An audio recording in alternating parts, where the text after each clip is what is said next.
If you are interested in studying in Australia but do not have any idea where to begin, don't worry, we are here to help you. Namaste, I'm Gaurav Dawadi and I am your guidance counselor here at Seva International Education.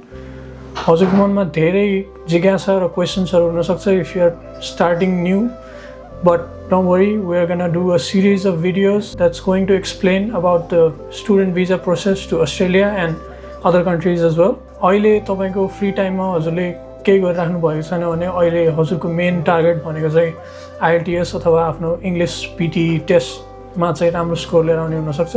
ल हजुरको first step भनेको चाहिँ एउटा right course choose गरेर एउटा right university select गर्ने हुन सक्छ। बाँकी रह्यो डकुमेन्टेसन, त्यसमा फाइनान्शियल होस् या एकाडेमिक डकुमेन्टेसन होस्, tax clearance, property evaluation, relationship certificate, यस्तो कुराहरू धेरै स्ट्रेसफुल र च्यालेन्जिङ हुन सक्छ। त्यसमा हजुरलाई एसिस्ट गर्नलाई हामी यहाँ रेडी छौँ।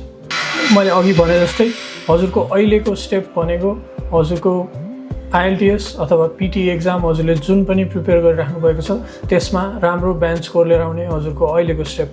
बाँकी रह्यो अरू कुरा, फिजहरूको कुरा, selecting the right university and selecting the right college, त्यसको बारेमा यदि हजुरले IELTS र PT प्रेप गरिसक्नुभयो र टेस्टमा राम्रो स्कोर ल्याइसक्नुभयो भने त्यसपछि हजुरको नेक्स्ट स्टेप भनेको चाहिँ एउटा प्रपर कोर्स अथवा प्रपर युनिभर्सिटीमा इनरोल भएर हुनसक्छ।